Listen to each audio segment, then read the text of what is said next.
आइए दोस्तों, आज बात करते हैं कि जो मैंने शेयर्स आपको सजेस्ट किए थे अपने टेलीग्राम चैनल पे, उनका परफॉर्मेंस अनफॉर्चुनेटली अच्छा नहीं रहा। लेकिन जैसे हम प्रॉफिट्स की बात करते हैं तो लॉस भी ट्रेडिंग का एक हिस्सा होता है, तो उनको देख लेते हैं कि रैशनल क्या था उनको सजेस्ट करने से पहले।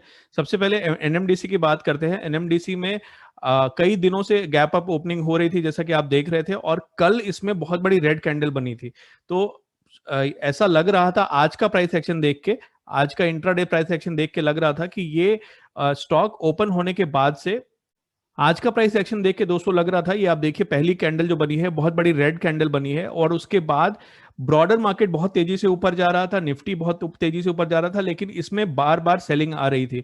और लास्ट में जो सेलिंग आई है, जब इसने यहाँ पे तोड़ा है 182, जब मैंने आपको सजेस्ट किया टेलीग्राम पे, उस टाइम वॉल्यूम भी पिछले कई कैंडल के वॉल्यूम से ज्यादा था।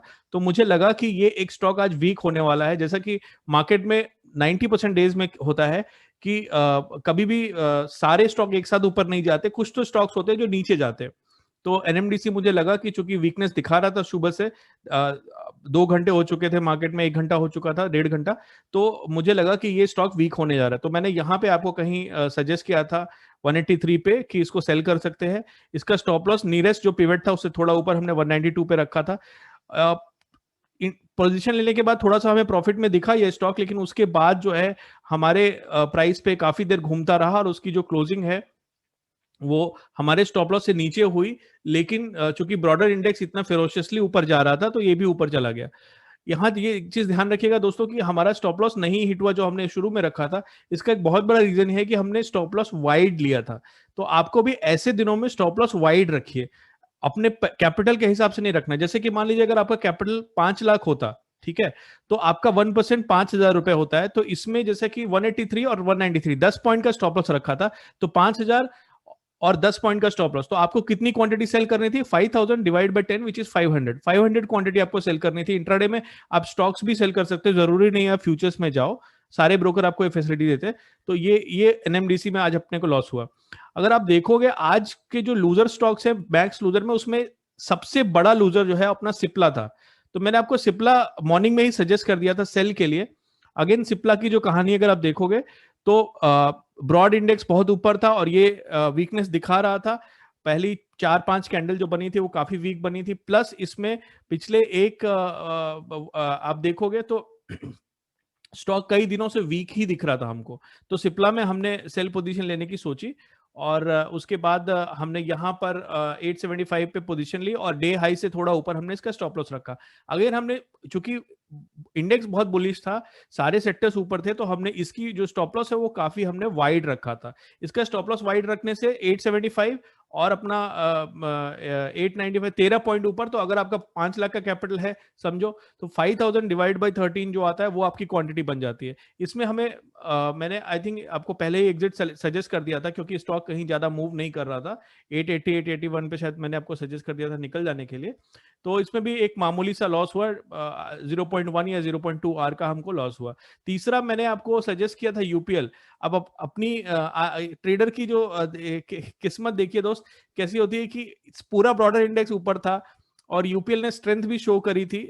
यूपीएल में अगर आप डेली ग्राफ देखोगे यूपीएल का, तो पिछले 4 दिन से ये हवा में खुल रहा था, कल भी, जबकि कल इंडेक्स बहुत ही वीक था।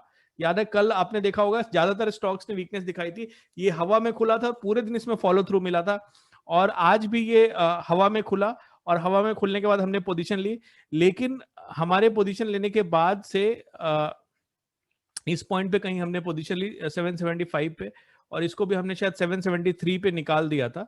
इसका स्टॉप लॉस वही डे लो से थोड़ा नीचे रखा था, इसमें भी नो प्रॉफिट नो लॉस की जैसी 71 पे हमने इसको निकाल दिया था।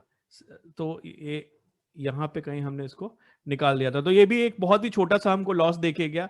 अनफॉर्चुनेट रियलिटी है कि इतना सब इंडेक्स में इतनी मूव आई, इतनी रैली आई, लेकिन स्टॉक में जो हमने पिक किए, बाई साइड में पिक किया, यूपीएल में काफी स्ट्रेंथ भी थी कई दिनों से, लेकिन ये स्टॉक आज नहीं चला। लेकिन नहीं चला तो कोई बात नहीं दोस्तों, जो हमारी जो व्यू है अगर गलत भी जाता है तो उसको हमको ओन अप करना है। ऐसा नहीं है कि जो सही व्यू जाएगा उस पर हम बड़े बड़े रॉकेट बनाएंगे और उसको आपको मिसलीड करेंगे।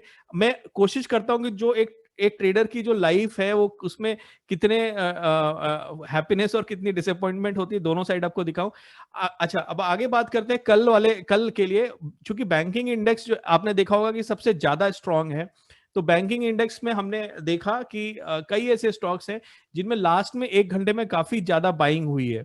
तो हम उसी हिसाब से हमने कल के लिए अपने वॉच लिस्ट में एसबीआई को रखा है। जैसे मैंने बोला, ये 5 मिनट का ग्राफ है आपका एसबीआई का, और इसमें आप देखोगे तो लास्ट के 15 मिनट में बहुत ज्यादा वॉल्यूम के साथ बाइंग हुई है एसबीआई में।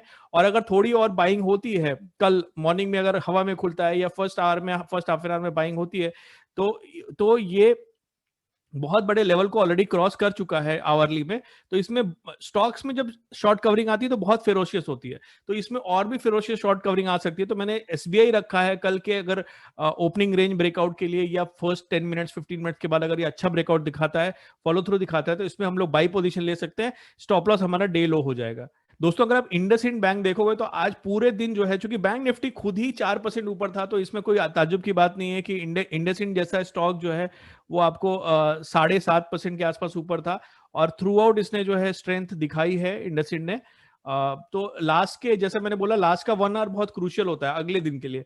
तो इसने लास्ट के 1 आवर में बहुत स्ट्रेंथ दिखाई, बहुत अच्छा वॉल्यूम दिखाया, और जरा भी सेलिंग नहीं दिखाई। तो इसको भी कल के लिए हम लोग वॉच लिस्ट में रखते हैं। अगर ये गैप अप ओपनिंग देता है या ओपनिंग के बाद पहली 3-4 कैंडल 5 मिनट की जो बनती है उसमें अगर अच्छी स्ट्रेंथ दिखाता है बिना पुल बैक के, तो इसको हम बाई कर सकते हैं, और डे लो जो होगा वो हमारा स्टॉप लॉस हो जाएगा। ये इंडसइंड की बैंक बात हो गई। और एसबीआई मैंने आपको बता दिया। अदानी भी आप देखोगे तो काफी स्ट्रेंथ शो कर रहा है, और इसमें भी मुझे लगता है कल गैप अप ओपनिंग हो सकती है, और अगर वो होगी तो ये ओपनिंग रेंज के लिए ब्रेकआउट प्ले करने के लिए एक अच्छा स्टॉक बनेगा अदानी। तो आईसीआईसीआई बैंक ने एक बहुत ही क्रूशियल लेवल पे डेली चार्ट में ये आ गया है। तो इसको हमें कल फिर बिल्कुल सेम रैशनल आपको बता रहा हूँ, कल अगर ओपनिंग होती है अच्छी बैंक निफ्टी में और आईसीआईसीआई में, इन इन बाकी दोनों जो मैंने स्टॉक बताए इंडस्ट्रियल और एसबीआई के साथ, तो आईसीआईसीआई में भी आप पोजीशन ले सकते हो। तीनों में पोजीशन नहीं लेना है दोस्त, जो सबसे स्ट्रांग दिखेगा उसमें पोजीशन लेंगे। और स्ट्रांग का मतलब क्या है? अच्छा वॉल्यूम हो, एवर इंक्रीजिंग वॉल्यूम हो। जैसे अगर आप आईसीआईसीआई देख रहे हो तो इसमें वॉल्यूम बढ़ा है, मतलब ज्यादा वॉल्यूम क्या होता है? It's like a voting machine. ज्यादा ज्यादा लोग उस प्राइस पे अग्री कर रहे हैं कि हाँ ये प्राइस खरीदने बेचने के लिए ठीक है। तो इसका मतलब होता है कि मार्केट जो है काफी, अगर जिस डायरेक्शन में प्राइस जा रहा है, अगर बुलिश डायरेक्शन में जा रहा है, तो मार्केट काफी बुलिश इंडिकेटर दिखा रहा है। तो आईसीआईसीआई भी अगर कल गैप अप देता है तो उसको भी आप बाई लिस्ट में रख सकते हो दोस्तों। तो ये 4 स्टॉक आप देखना अगर कल वर्क करता है तो। Thank you so much for watching.